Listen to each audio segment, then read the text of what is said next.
I'm Linda Pilon. Let me ask you a question. Which segment of the population do you think is the most creative, the most open to change, and the quickest to adapt to new situations? You might be surprised at my answer. I believe it's the senior population, those people 65 years of age and older. Well, let me explain. First of all, I've written it in my book, We May Not Be Crazy, but Sometimes I Wonder. And here's what it is. The story's called Adaptation is the Name of the Game. In the twilight of our lives, as the world around us dims, we seniors embark on an uncharted journey of adaptation. Our once sharp senses, unwavering in their reliability, have now become fertile ground for the seeds of creativity and resourcefulness. It's a transformation born of sheer necessity. As hearing gradually retreats into the shadows, eyelight falters like a flickering candle, and memories slip through our fingers like grains of sand, we find ourselves compelled to uncover innovative pathways through the labyrinth of daily existence. I was at this crossroads, but I was up for the challenge. Ingenious solutions, or so I thought, peculiar adaptations, and the unwavering determination to embrace life's quirkiest curveballs set me in motion. First, let me make the following profound statement. I believe I can hear better if I have my glasses on. I know it makes no sense, but it seems to be a fact for me. After uttering this comment to my son, Stephen, I realized I was contributing greatly to a new exercise program he had just recently enrolled in. This particular activity improves the mobility of the neck, the head, and the eyes. I call it the eye rolling exercise. The only equipment required is a senior parent and one middle-aged child. This is how it works. Senior parent. You'll never guess what I did today. Middle-aged child. Head is slightly tilted, eyes roll to the right. Senior parent.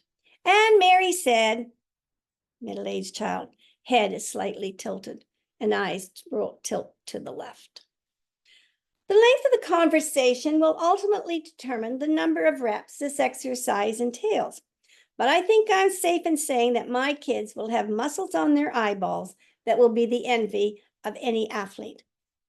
This particular loss of hearing is not a new concern for us. Chuck has had hearing aids for years, but he never wears them. Once a year, he rummages through the junk drawer to locate them when the audiologist phones to schedule his annual checkup. Off he goes with aids in hand. They're definitely not in his ears. I asked him why he even bothered seeing the doctor, as he had absolutely no intentions of sticking them where they were intended to go. His answer? I get free batteries. Honest to God, he said that. I also have a hearing issue, but it's not severe enough to warrant any further action at this time. So Chuck and I have learned to adapt. The use of subtitles for all programs, plus having the TV set at a very high volume, are our somewhat successful solutions to this problem. Stephen claims our TV is like a GPS. As soon as he's within a mile of our place, he's guided to our doorstep by the blaring dialogue of Law and Order. Well, it works for us. The use of a telephone, whether cell or landline, is another area where seniors have had to make adjustments to fully hear and enjoy the conversation of others. Thank God for the speaker button. I use that feature all the time. Then just when we think we have our act together, another one of our senses, our eyesight, starts to diminish. Over the years, many of us have improved any shortcomings in this area by going through the different stages of using glasses, bifocals, reading glasses, plus other aids, and these all work very well for a very long time. Until recently, I carried a magnifying glass in my purse so I could read ingredients, directions, and the like on products while shopping. Then Tammy told me that she uses her cell phone camera to take pictures of the information she wants to read, and then she just zooms in for a closer look. It was a great idea, which I now use. But there will come a time when even these aids cannot do the job satisfactorily. Surgery may be the only option left. It's said, if you live long enough, you will eventually need cataract surgery.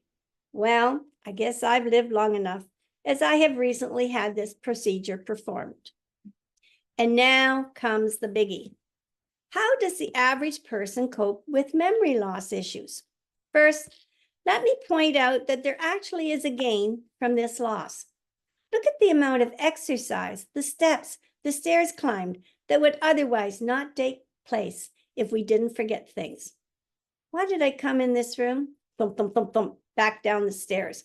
Oh yes, now I remember. Thump, thump, thump, thump, thump, back up the stairs. There must be a better reason and method for fulfilling my Fitbit's daily requirements. Maybe voicing my intentions out loud just before moving into action might help improve my memory. Linda, you're going upstairs to get your slippers. However, I talk to myself quite a bit as it is, and that's frowned upon by others. No sense encouraging more eye rolling. While apps on my cell phone have helped me see and hear things better, it's the phone's camera that really wins the gold star for helping me deal with memory issues. On our recent holiday, I took many photos for a variety of reasons. As Stephen was flipping through this massive collection, he asked, his voice tinged with curiosity and a hint of amusement, "Mom, why do you have a picture of the front of a bus with the number 223 prominently displayed in its window?" Well, dear, there were over 20 buses all looking alike at the rendezvous point for pickup, and I wanted to make sure your dad and I got on the right one. I started twitching, not knowing whether to move to the left or the right. "Mom, why do you have this picture of intersecting street signs?" Well, dear, our hotel was located at that intersection, and I wanted to remember the street names in case we needed to ask for directions. Eye movement went into full motion. I then grabbed the phone out of his hands and pointed to a picture of Chuck. "See that picture of your dad?" I said. "I took it so I would remember which old man to take home with me." The eyes, they did not move. Sometimes we seniors just have to take a stand.